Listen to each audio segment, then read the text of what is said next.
Hello guys, সবাই কেমন আছো? আজকে চলে এলাম নতুন ভিডিও নিয়ে। ভিডিওর মধ্যে আমি আজকে তোমাদের সামনে ডিসকাস করব কালকে ঘটে যাওয়া একটা নতুন জিনিস, যেটা আমার সাথে মিরাকেল হিসেবে ঘটেছে, যেটা আমি এক্সপেক্টেড ছিলামই না বলতে গেলে। ব্যাপারটা কি হয়েছে, কালকে আমি অফিস গেছি নর্মাল দিনের মতো, যেমন 9টা থেকে টাইম, গিয়ে সব রেডি টেডি করে নর্মাল চাটা খেয়ে আমি জাস্ট বসলাম, কাজ করছি। হঠাৎ করে দেখতে পাই কি, মানে তার আগের দিন এমন কিছু জিনিস একটা আমি ভুল করে করতে ভুলে যাই, যেটা বড় ব্লান্ডার হিসেবে ধরা পড়েছে আমার কাছে। যেটা আমি নিজেও জানতাম না যে এই ভুলটা আমার দ্বারা হয়ে গেছে। এইবার পুরো মাথায় হাত পড়ে যায় রীতিমতো, আমি কী করবো বুঝতে পারছিলাম না, পুরো মাথা ব্ল্যাঙ্ক হয়ে যায়, পুরো হ্যাং হয়ে গেছে।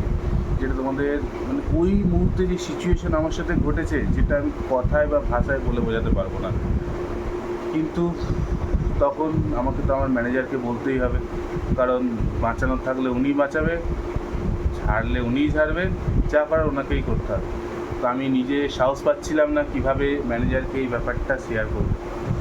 তাই মনে অদম্য সাহস টাহস নিয়ে যখন ম্যানেজারের কাছে ইমোশনালিভাবে যাই এবং ব্যাপারটা ক্লিয়ার করে মানে বলি, বোঝাই যে আমার তার একটা বড় ভুল হয়ে গেছে, এবং আমি এই ভুলটার জন্য আমি নিজেও জানতাম না যে ভুলটা হয়ে যাবে, কিন্তু তাও বোঝানোর চেষ্টা করি। ম্যানেজার সেটা বোঝে এবং বলে যে দেখ, তাও তার উপরে যে ম্যানেজার আছে তার সাথে তুই কথা বল, দেখ কিছু হয় নাকি। উনি আমাকে সাজেস্ট করলো যে এইগুলো কর, এইগুলো থেকে যদি কোনো সমাধান হতে পারে। দেন আমি আরও বড় লেভেলের যারা বড় মাথা আছে, যাদের থেকে সমাধান হবে, আমি তাদেরকে ফোন করি। যাকে ফোন করে দুটো গালি শুনবো সেরকম জিনিসটা না করে সমাধানের জন্য, কারণ আমার টার্গেট ছিল জিনিসটা সমাধান করা, সমস্যার সমাধান সেই সময় খুঁজে বের করাটা ছিল আমার মেন টার্গেট। আমি সেটাই করি।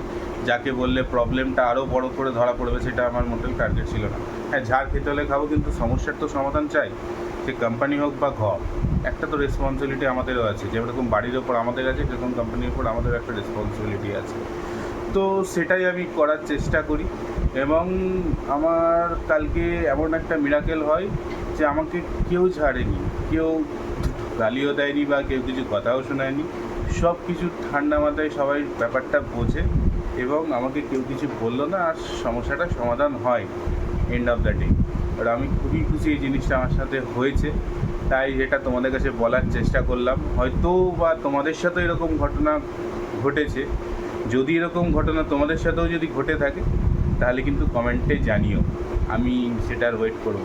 কে কে কমেন্ট করছে, আমি প্রত্যেকের কমেন্টে রিপ্লাই দেবো, কিন্তু তোমরা কেউ কমেন্ট করো না। জানি না, আমি হয়তো ভালো ভিডিও তোমাদের কাছে প্রেজেন্ট করতে পারি না। আফসোস একটাই, যদি তোমরা কমেন্ট করো তাহলে আমি নিজেকেও অনেকটা মোটিভেট করতে পারবো যে আমি ভিডিও বানিয়ে একটা স্টেপ এগোতে পারবো আরও।